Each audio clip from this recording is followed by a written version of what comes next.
Y'all, what's poppin'? It's your boy JP. I got another one for y'all. Today we're gonna be tapping in with the 17-year-old YouTuber murdered for insulting Cartel boss. Now this is wild already. Even YouTubers is getting. I think this is not the only one that happened. I remember hearing about, like, there was this other dude. I think he had like a relationship, or like he was cool with one of the Cartel's kids, and he was like speaking on cartel business, and he ended up getting killed too. So it's wild, but we're gonna get straight into it. We're gonna get right in it. If this is your first time tuning into the channel, make sure you like, comment, and subscribe to the kid. Let me know what you think about the video, and yeah, let's do it up. One. Of the many sins that could be forgiven due to intoxication, insulting a drug lord is not often one of them. 17-year-old Juan Luis Lagunas Rosales ended up dead just weeks after a video of him insulting El Mencho went viral. El Mencho, whose actual name is Ruben Oseguera Cervantes, is the owner of Mexico's fastest growing cartel, the Jalisco Nueva Generacion. Did El Mencho have hand in the Rosales death? And how exactly did it all go down? Keep watching, find out. Today, I will be uncovering the events surrounding the life of— He actually looked like one of them dudes that's like kind of like on some comedian time, just be playing around, laughing, joking all the time. He looked like one of them type dudes. Rosales up until his death. The backstory. Rosales was born in Navolato, in the state of Sinaloa, in Mexico. Sinaloa. He never knew his father, and after staying with his mother for a while, she took him to his grandmother, who ended up raising him. However, Rosales left his grandmother's home and dropped out of high school when he was 15. As if wanting to erase every trace of his origin, he also left Navolato and made for a nearby town called Culiacan. Culiacan became his new home, and Rosales settled in pretty quickly. Realizing that he had then to fend for himself, he took the job— Bro, he really got a big ass fucking tiger in the streets like it's nothing. And Rosales settled in pretty quickly. Realizing that he had then to fend for himself, he took the job of washing people's cars and was earning what little he could. By the time Rosales turned 17, he had become the envy of most teenagers his age. At this time, he was earning way more than was expected of a teenager. Plus, it wasn't just about the kind of mini wealth he had amassed. It was also about how he went about making his money. Rosales was a party freak. He often posted videos of himself partying and drinking, so much so that both activities— So he was the Spanish Steve Will Do It, I guess. Y'all let me know if y'all know who Steve Will Do It. Let me know if he was like the Spanish Steve Will Do It. could have passed as his profession. In these videos, which Rosales uploaded to his social media accounts, he would I sound little as hell. cans of beer, whiskey, vodka, you name it, and pour them into his mouth. Oh yeah, His he habit of definitely excessive Steve Will Do drinking It. always led to a very intoxicated Rosales displaying his drunken antics for all to see. Strangely, Rosales began to grow famous by posting videos of his drinking adventures on social media. Several people across Mexico and even beyond enjoyed watching these videos. Sometimes he would also post videos of himself taking drugs, passing out from excessive drinking, and throwing— Oh nah, he wild. While Rosales did all of these, his fan base kept growing. He had over 34,000 followers on Twitter, over 300,000 on Instagram, and over 1 million on Facebook. Damn! Rosales became a buzz on the internet. You know what's the whack thing about it and the craziness about it is, like, you might look at it like, oh, you know, these is fans, these are supporters, bro, but at the end of the day, the thing with the social media stuff is that people go based on, obviously, algorithms. Whatever people like, they're gonna continue doing it. But in his case, bro, you drinking, you doing drugs, you doing all this craziness. Obviously, I mean, I don't know if it's like for views or whatever, but if it's bringing the attention, you're gonna do it even more than, you know, than usual. And at the end of the day, you really killing yourself. And you 17, which is wild. I mean, in Spanish-speaking countries, I'm from Dominican Republic. People is drinking at way earlier than 17, but it's like, bro, doing it all that, yeah, you get there's something good coming out of it, you know what I'm saying, views and money, but, and fame, but you're really killing yourself. The nickname El Pirata de Culiacan, which means the Pirate of Culiacan. Apparently this nickname was born out of the fondness he grew to have for Culiacan. Due to his popularity, the Pirate of Culiacan began to earn spots as a guest in music videos, influential parties, and promotional gatherings. People who didn't know his age easily classified him as an adult. He looked grown as hell. Either, as he kept up with his excessive drinking lifestyle. In Mexico, the legal age for drinking is 18, but Rosales could care less about that. Instead, he indulged How am I drinking thinking It Buchanan. almost seemed like he didn't want people to know how old he truly was, as he made it a habit to post pictures and videos of himself handling bundles of cash or posing in luxurious cars and motorcycles. In an attempt to keep up with his being an adult facade, Rosales sometimes painted a beard on his face. This often replaced his younger look with one a lot more mature. He also had tattoos on both of his arms, a tiger and a pirate, which alluded to him being the pirate of Culiacan. Like all of these weren't enough, the 17-year-old also took to social media posting pictures of himself with scantily clad ladies. Nah, he definitely Most looked of the older. time, these ladies were significantly older than he was. In addition to that, he would post pictures of himself carrying guns and other kinds of weapons. At this point, it is safe to say that anyone living this kind of life would feel invincible and develop the mindset that he could get away with anything. Slowly, Rosales was cultivating that mindset, and it did not help that he broke the law several times and got it. Yo, he was really getting too comfortable in my opinion, bro. It's like, I feel like when it comes to them type of countries, bro, like Mexico, you shouldn't even be playing like that, because there's people out there that will really do it to you, rob you and kill you for less than that. Yeah, granted, I mean, he disrespected the cartel boss, but flashing in certain countries where people's really hungry out there, I don't think that's the best idea, you know. That's just me. I don't think flexing could really get you hurt out here. People that sometimes, you know, the clout and all that, people get, I don't know, man. But that's not a good look right there.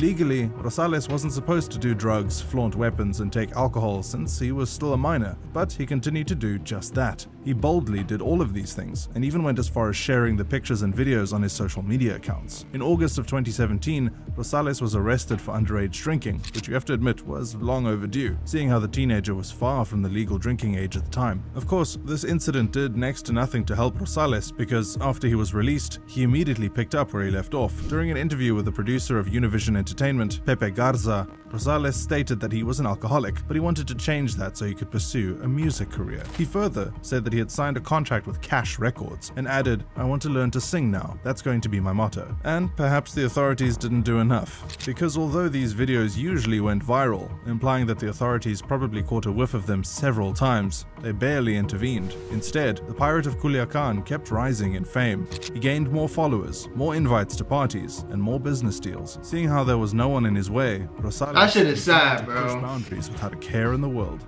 But you know, the thing about boundaries is that you can only push so far. Ruben Oseguera Cervantes, aka El Mencho. In December 2017, Rosales released a video making jest of El Mencho, where he said, "El Mencho a mí me pela la verga," which roughly translates to saying that El Mencho can suck his. In the video, Rosales. Ooh, man, I could already see where he went wrong. First of all, any type of disrespect to somebody from the cartel might be the dumbest shit you could honestly do. Ain't nobody in their right mind would do that. And then the SMD, bro, look, in the States, where I'm from in New York, bro, that SMD stuff, people not playing with that. I don't know.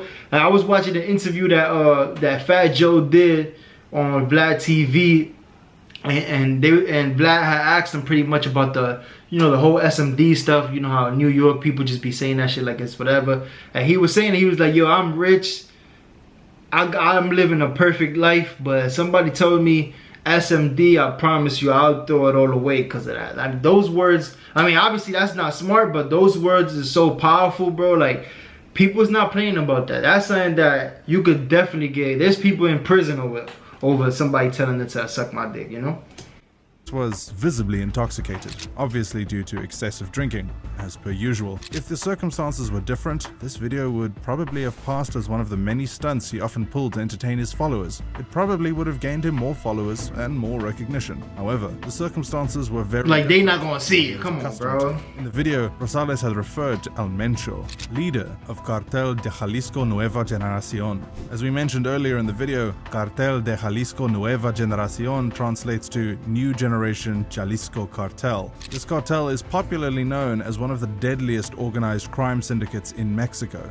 They are usually described as the most violent and second most powerful cartel in Mexico. The first being Sinaloa. Cartel de Sinaloa was once championed by the drug lord El Chapo. The New Generation Jalisco Cartel is somewhat new, especially compared to cartels that have been around the longest. Although it is just over 10 years old, it has grown significantly in wealth and power. The cartel was put together together after a splinter group chose detachment from another crime syndicate known as the Millennial Cartel. The new Yo, how many goddamn cartels Mexico got, bro? It's like, for the most part, I've been doing a lot of videos on the cartel, and a lot of them been through like the Sinaloa cartel. That's like one of the ones that the name I keep hearing. But it's like every video I watch is over, they always throw a little cartel in there. It's like, damn, y'all motherfuckers got how many cartels? Cartel might still be in its development stage, but over time it has easily drawn the attention of the general public, including the media. One time, it was said that they shut down an army helicopter with an RPG to protect their boss. Call of Duty. Led to the death of 6 soldiers. Another time, they cut off the head of a pig and sent it to an attorney general in a bid to have him feel intimidated. In another of their escapades, they laid an ambush for a group of policemen and were able to kill about 14 of them as a result. In addition to all of these, the new generation Jalisco Cartel has been responsible for the deaths of judges, members of Congress, and ordinary citizens. God damn. They also have a reputation where drugs are concerned. According to US officials, they are the major suppliers of over 1/3 of illegal drugs. Oh, they out of in there. the United States. They have also gone as far as distributing in Europe and Asia. The new generation Jalisco Cartel also has multiple methamphetamine labs set up across Mexico. They not only produce and sell crystal meth illegally, but they also do the same with cocaine. While it might look like Mexico got it all. brutal mass murders and illegal drugs to its name, you should know that it is also famous for stealing crude oil. Other criminal activities they engage in include selling arms, kidnapping, extortion, and other violent crimes. Unlike El Chapo, everything about El Mencho screams mystery. It is said that he loves working from the shadows, almost like a ghost. El Mencho is not only on the list of the top wanted criminals in Mexico, but also in the United States. In Mexico in particular, he takes the #1 spot as the most wanted drug lord. El Mencho is wanted for drug trafficking, illegal possession of weapons, and his being involved. Yo, that gotta be like I don't know, that shit gotta come with a lot of pressure, you feel me? Just knowing that you won, and if you get caught, bro, especially if they extradite you to the United States, bro, they throwing you under the jail and you ain't never coming home. Like, just living that type of lifestyle with that type of pressure, you gotta move like militant and smart. Any small little error, your life could be over right there.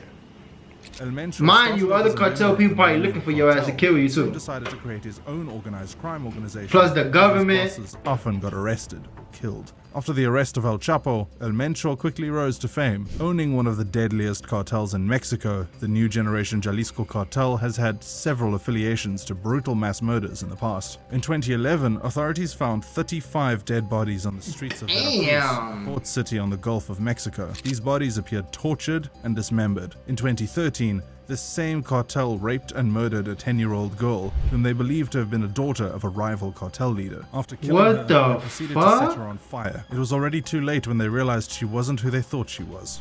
Under his leadership, Mexico recorded a 20% rise in homicide rates. Bro, a 10-year-old, bro, that's fucking disgusting. Equated to an average of about 69 deaths per day. There are alleged reports that El Mencho was once a member of the police force, but was sentenced to 3 years in prison for selling heroin. Whether or not that is true, it is pretty evident that the man is no longer on that side of the law. His infamous nature led the United States government to put a bounty offer on his head. It is said that whoever is able to provide information that is likely to lead to 10 million. Rewarded with a sum of $10 million. So far, this has been recorded as the highest sum of money the US government is willing to pay as a bounty. As you might have expected as well, the drug lord also has a bounty offer on his head in his hometown. That 10 million not worth it, you gonna end up dead. 30 million pesos, which is equivalent to $1.5 million US. Knowing all of these, it shouldn't come as a surprise to anyone that El Mencho is not the— Yeah, I wanted to know how do they even become like cartels, like the head of a cartel? Like how does this even come about where you just be like, yeah, I'm the boss of a cartel, everybody respect me, do you have to have like a certain type of connections where you get money and people just follow you? Like, how the hell you just come into power and be like, yeah, I'm the one?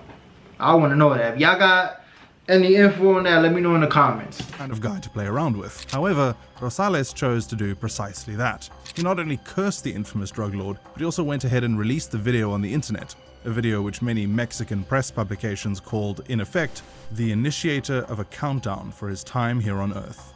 The murder On December 18th, 2017, weeks after the video of Rosales calling out El Mencho went viral, he made the second biggest mistake that likely sped up that countdown. He posted the hammer, telling his fans to meet him at a bar in the Guadalajara metropolitan area in Jalisco. Stupid. Meanwhile, this area happened to be where many of the drug trades took place in Jalisco.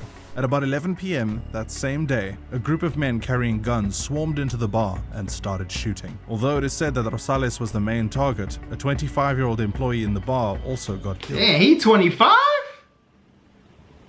God damn, Mexico, 25 right there? That same day, my son looked like he at least 35 and started shooting. Although it is said that Rosales was the main target, a 25-year-old employee in the bar also got killed. It was reported that Rosales was shot about 15 to 18 times. Damn! Which means he definitely died on the spot, and he was only able to be identified through the tattoos he had on his arms. Rosales' death is included in the 1,400 people who died in the state of Jalisco that year. Even though there were speculations that El Mencho was responsible for the death of Rosales, seeing as the teen died just weeks after the video about El Mencho went viral. The killers have still not been identified. And they ain't gonna be identified either. For the death of the 17-year-old. A Mexican newspaper, Periódico Supremo, reposted the video and captioned it, "I firm su trato de muerte," which means, thus signed his deal of death. While some of Rosales' fans shared their condolences, a few mentioned that he should have known better than to make jest of a drug lord such as El Mencho. A fellow Instagram star remembered Rosales after his death by posting a caption that read, "He told me that he wanted to change, but on the weekend there was no lack of bad influences. You were living a fast life, you never listened, and I don't judge you. Those who knew you know you were a good person." Be that as it may, Juan Luis Lagunas Rosales could have lived a much longer life under normal circumstances. However, he chose to live a fast life, and then he took things way too far when he decided to play with fire. He got the fame he sought from pushing the boundaries, and it cost him his life. To check out other cases such as this one, kindly...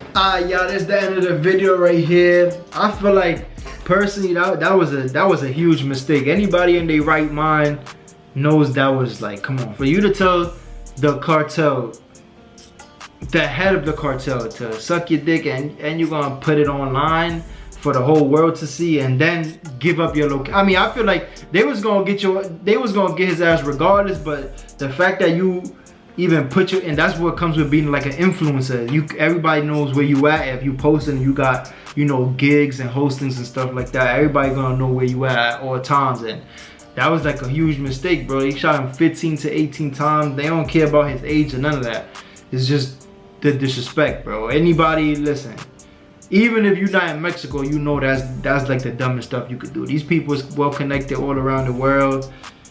That was a huge mistake. Like, yeah, you can't judge him, but he's on his own death wish. So I'm gonna let it go right here. Make sure y'all like, comment, subscribe. Let me know your thoughts in the comments. Any other information that they missed out in this video, put me on, let me know. And yeah, I'm off this. Peace.